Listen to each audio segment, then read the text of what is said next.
Está escrito no Evangelho segundo João, capítulo 7, versículo 38, o seguinte: E no último dia, o grande dia da festa, Jesus pôs-se em pé e clamou, dizendo: Se alguém tem sede, que venha a mim e beba.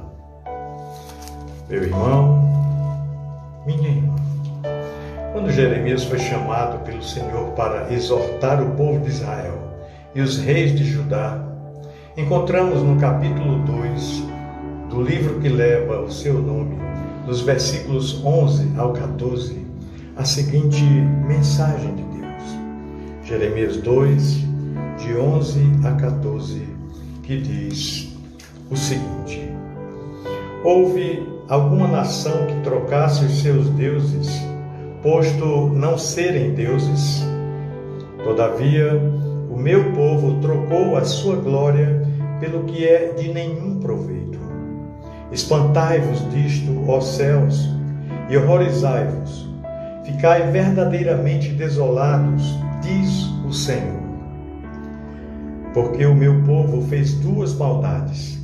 A mim me deixaram o manancial de águas vivas e cavaram cisternas rotas que não retêm as águas. Acaso é Israel um servo ou um escravo nascido em casa? Porque, pois, veio a ser preso para os inimigos? Meu irmão, nessa passagem nós vemos Deus mostrando ao povo de Israel que, além daquele povo ter deixado Deus de lado, que é o verdadeiro manancial de águas vivas, não fizeram apenas isso. Além de deixá-lo, o trocaram por cisternas rotas. Como isso é forte para a nossa geração, não é mesmo? Em meio à pandemia do coronavírus, que o mundo está enfrentando desde o ano passado, 2020, nós estamos em 21, esse versículo cria vida novamente diante dos meus olhos. Cisternas rotas significa um lugar cavado pelo próprio homem, ou seja, com suas próprias forças, onde é necessário que a água seja colocada, quer pela chuva, quer pelas suas próprias mãos.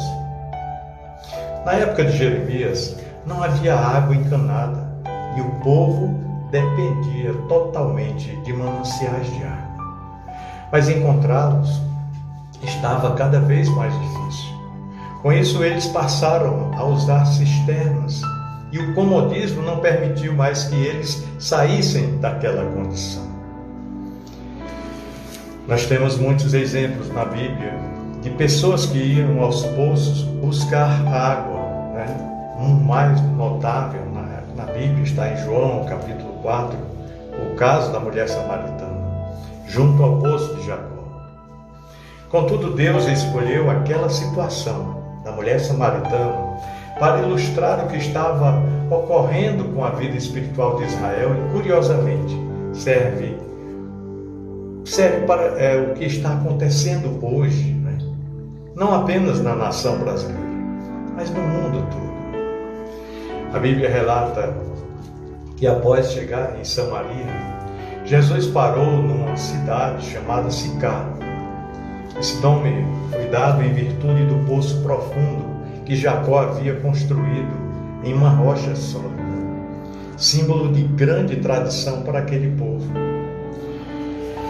E foi exatamente naquele lugar que ele iniciou um diálogo que mudaria todo o nosso conceito de adoração e intimidade com Deus. Olha, os judeus evitavam muito os samaritanos por causa de suas crenças divergentes, mas curiosamente, Jesus, um judeu, escolheu justamente aquela cidade para falar de adoração com uma mulher samaritana e, além de tudo, sozinho com ela, o que não era costume naquela época. Isso, na verdade, causava até escândalo. Jesus mostrava com isso que ele não estava nem um pouco preocupado com a desavença entre os povos, mas sim com a alma de uma mulher, com a desavença do homem para com Deus. Ao se aproximar daquela mulher, a primeira coisa que Jesus disse a ela foi: dá-me de beber. Mas devido à desavença entre os dois povos, aquela mulher logo se assustou. E ela, tão assustada, disse para Jesus: como sendo tu um judeu, pedes de beber a mim, que sou mulher samaritana? Então nós podemos ver na reação daquela mulher, que a Bíblia não revela o seu nome, não é? Que o seu conceito de tradição religiosa era muito forte. Contudo, Jesus olhou além e tudo o que ele viu foi, na verdade, uma alma sedenta por Deus. Replicou-lhe então Jesus: se conheceras o dom de Deus e quem é o que te pede dar-me de beber, tu lhe pedirias e ele lhe daria água viva. É o que está no versículo 10 do Evangelho de João, capítulo 4. Note aqui, meu querido irmão, Jesus falando abertamente com aquela mulher, sem usar de parábolas, porque ele sabia da sede pela verdade que havia naquele coração. E aí ele foi direto ao ponto. Jesus estava referindo-se a ele mesmo. No entanto, aquela mulher não entendeu o que ele estava falando. Ora, o homem natural não consegue compreender as coisas do Espírito. Não é? Está lá na palavra. Porque lhe parecem loucura. E não pode entendê-las porque elas se discernem espiritualmente. Mas o que é espiritual discerne bem tudo, e ele de ninguém é discernido.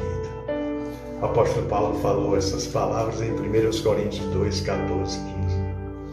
Então, ao ouvir informações espirituais, a tendência da mente humana é processá-la de forma natural.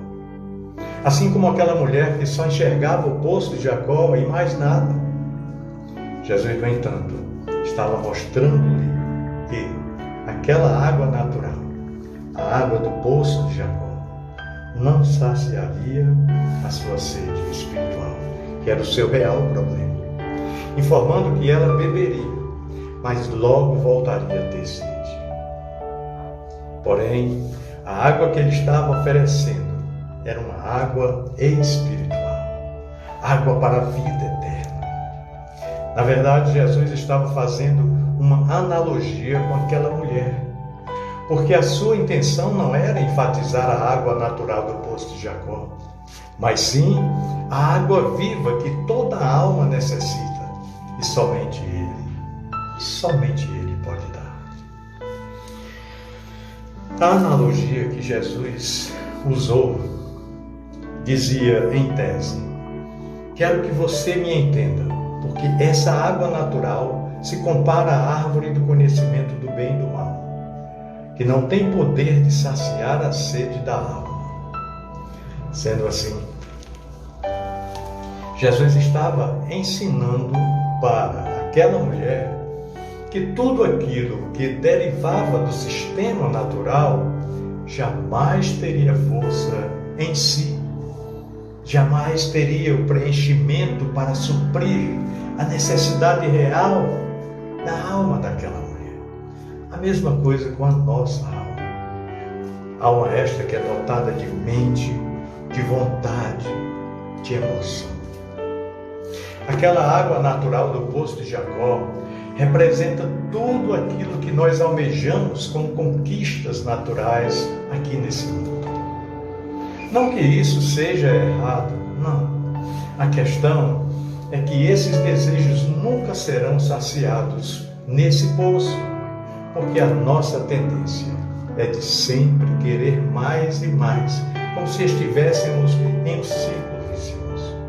Como diz aquela frase que a medida do ter aqui nessa vida nunca enche. O sistema do mundo funciona como um mecanismo de busca constante, onde existem vários recursos disponíveis para usarmos a fim de saciar a nossa sede momentânea. E nós entramos nele todos os dias e sempre precisamos de algo novo para continuar a saciar a sede de nossa alma, que não é resolvido o problema. Sendo assim, aquela mulher tinha a mente cativa no poço de Jacó. E Jesus estava revelando a ela que aquela água era temporária e não a saciaria jamais. Olha, irmãos, certa vez Jesus foi questionado por uma pessoa no meio da multidão que dizia: Mestre, disse meu irmão que reparta comigo a herança. E a Bíblia diz, está em Lucas 12, né? Jesus virou-se para ele e respondeu: Homem, quem me pôs a mim por juiz ou repartidor entre vós? E disse-lhes: Acautelai-vos e guardai-vos de toda e qualquer avareza. Por quê? Porque a vida de qualquer homem não consiste na abundância dos bens que ele possui. E propôs-lhe uma parábola dizendo: a fazenda de um cidadão produziu com muita abundância num determinado ano. E arrazoava ele de si para si mesmo, dizendo: que farei? Não tenho onde recolher os meus frutos. E disse: já sei, farei isto, derribarei os meus celeiros velhos e edificarei outros maiores, e ali recolherei todas as minhas novidades e os meus bens, e depois direi para a minha alma: alma, tens em depósito muitos bens, para muitos anos. Descansa, come, bebe, regala-te. Mas Deus lhe disse: louco, esta noite te pedirão a tua alma. E o que tens preparado, para quem será? Assim é todo aquele que para si ajunta tesouros, porém não é rico para com Deus. Essa passagem encontra-se em Lucas capítulo 12, versículos 13 a 21. Jesus estava ensinando aquele homem da multidão que as coisas terrenas e naturais jamais saciarão a alma humana, não é? Que hoje existe, mas amanhã pode ser ceifada da terra. Quando a mulher, naquele poço, ouviu as palavras de Jesus, ela não entendeu de imediato o que estava dizendo, chegando até mesmo a zombar de suas palavras, quando ela disse: Senhor, tu não tens com que atirar, e o poço é muito fundo, onde, pois, o Senhor tem essa água viva? És tu, porventura, maior do que Jacó, o nosso pai, que nos deu o poço, do qual ele mesmo bebeu, bem assim os seus filhos e o seu gado? Pois é, nós podemos notar que aquela mulher estava habituada ao sistema secular, ao sistema mundo, né? E o mundo novo, a proposta nova que Jesus lhe oferecia, era muito estranho para o seu ouvido, para o seu conhecimento tão limitado. Isso ocorre com todos nós.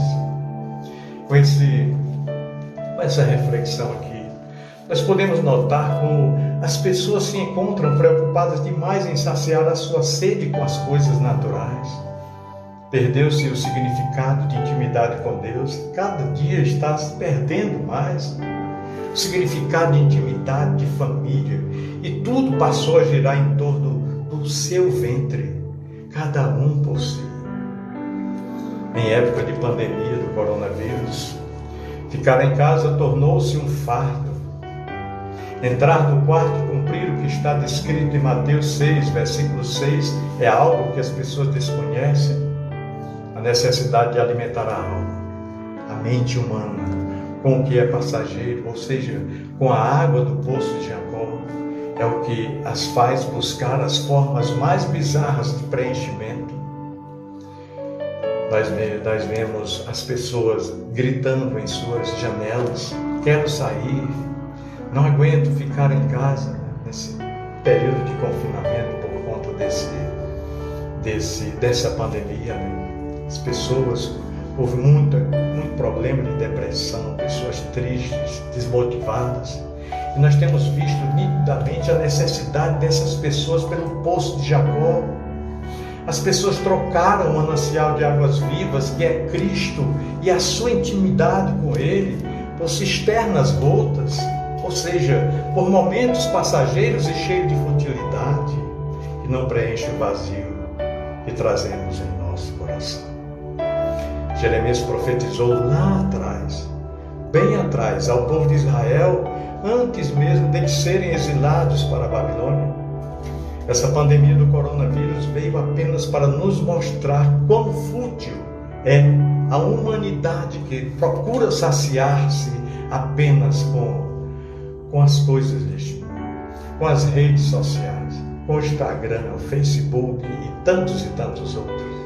Não que seja errado utilizar essas redes sociais, mas o erro está exatamente em preferir as cisternas rotas do que o manancial de água viva que está aqui, em escolher o aquário no lugar do oceano. É preciso voltar à essência, é preciso olhar para dentro, de onde flui rios de água viva, e alegrar-se com a oportunidade de entrar no quarto e poder ter momentos a sós, com intimidade com o Criador, o único que pode saciar a nossa sede eterna. Porém, infelizmente, nessa época de pandemia, muitos escolhem as cisternas rotas, porque o comodismo tem se tornado muito grande. Precisamos aproveitar esse momento para buscar a fonte da água viva, que é Cristo, e desfrutar de sua palavra esta que é viva e eficaz. Eu sei que não é fácil, mas nós podemos escolher sair do comodismo e entrar no quarto e mergulhar em Deus e ter as viagens mais intensas que dinheiro ou liberdade alguma jamais poderiam nos proporcionar. Deus abençoe sua vida, meu querido irmão. Desejo que Deus guarde e proteja de todo mal a sua família. Um grande abraço.